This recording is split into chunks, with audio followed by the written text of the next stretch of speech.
There are moments in our careers that don't seem significant at the time. Then one sentence changes the way you see leadership forever. This is the story of one of those moments and that significance of one sentence. So, again, welcome to the Genuine Mentors Mentoring Moments.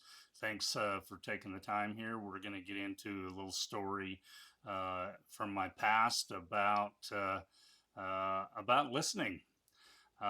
So earlier in my career, one of my first leadership roles was a sales manager, and at that point, I probably didn't focus that much on leadership. We were more focused on sales, landing jobs, increasing sales, working with the salespeople to generate more business. I wasn't that in tune with leadership skills. But here's one of those lessons that kind of taught me a leadership skill without really planning on learning about it. But in the role I was in was a busy time. As a young father, I had kids, family. I was a sales manager. I played a pretty big role in the operations of the location. I spent a lot of time uh, traveling to surrounding areas to do work, and I'd get home late. So my time was something that was pretty important to me. Um, and I felt kind of rushed sometimes, and so oftentimes I would try to divert conversation, say I don't have time to talk today, whatever that may be. But I really tried to take care of my time. And I remember that point in my life of the Franklin Day Planner and you scheduling your day out, and when somebody wants to just pop into your office, well, that doesn't fit into your planner. Um, but I had one of the salesmen that typically would like to come in early mornings. I was usually there at 6 in the morning, and so was he. And he would come in. A lot of times it was Monday mornings because I think he thought about things over the weekend, and then Mondays was his day to come and kind of, I wouldn't say vent. It was more of a conversation and talking about ideas.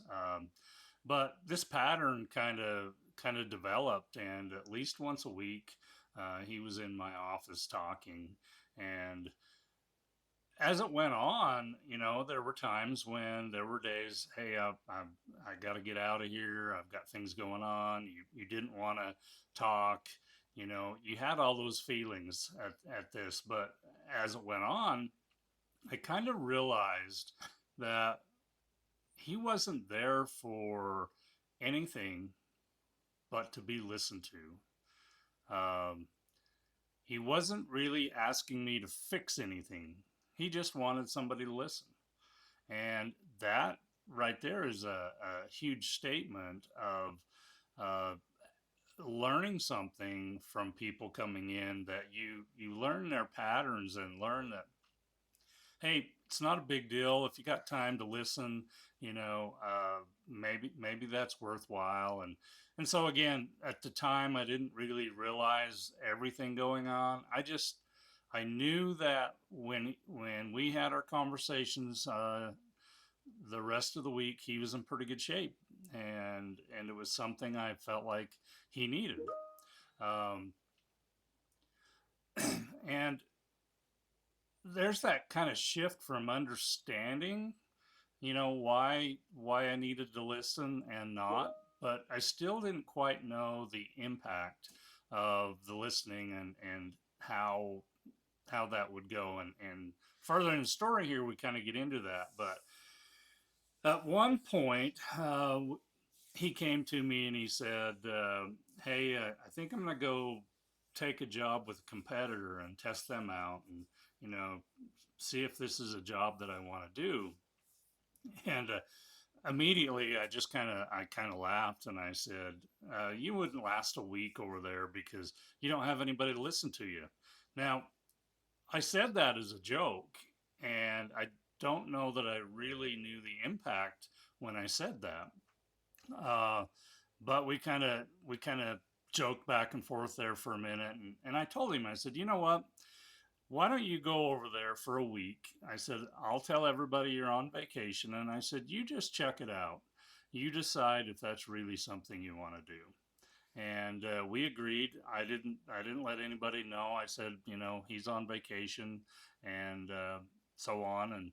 And it was Thursday, probably right after lunch. He called me and said, I'll be back to work Monday. And from there, it was very set that he liked he liked the company. He liked working with me, whatever. But he came back.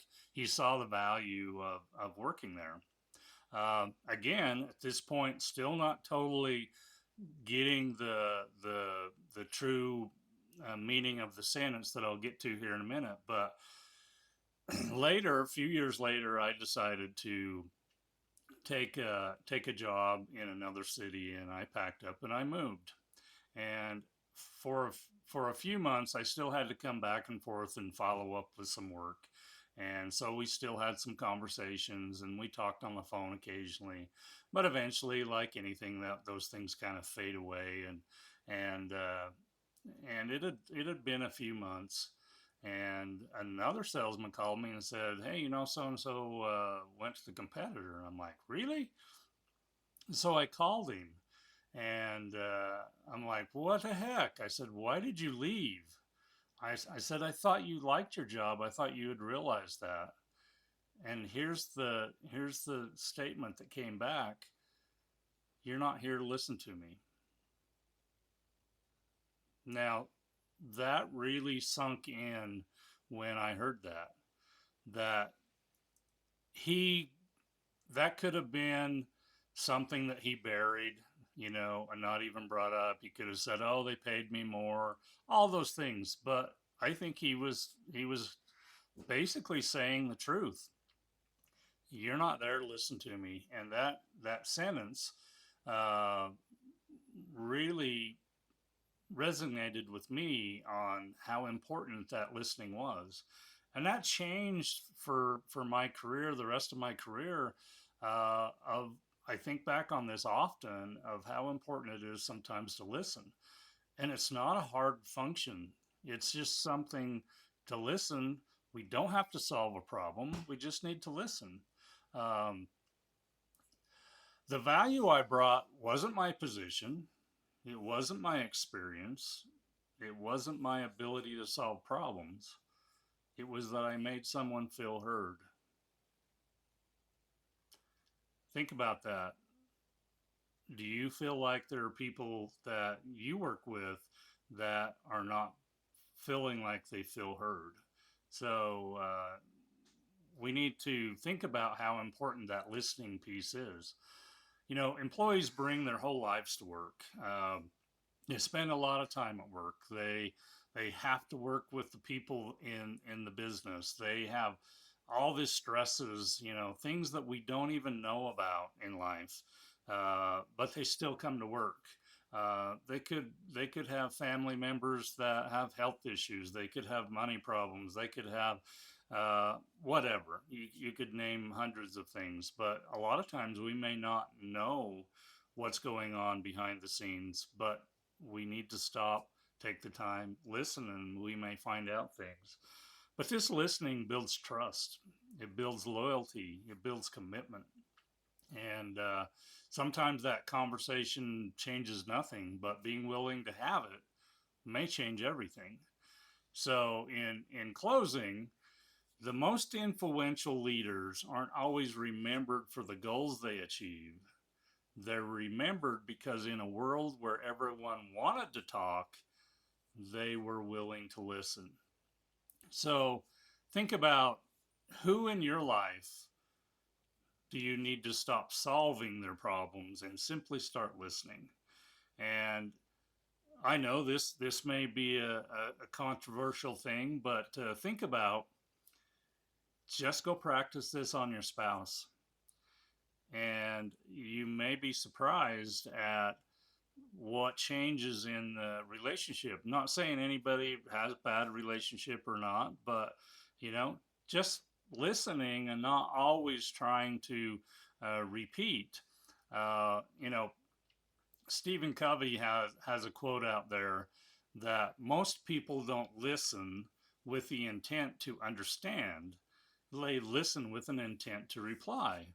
So you think about that, and how often do you have people that want to um, quickly reply, and you can see it coming? They're not even letting you finish talk. Are they really listening?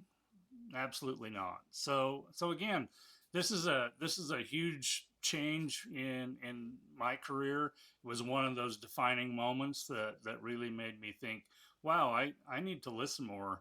Um, and there'll be more mentoring moments in the future that will play into a very similar conversation. But first of all, I want to thank you for taking the time to listening in on the mentoring moments.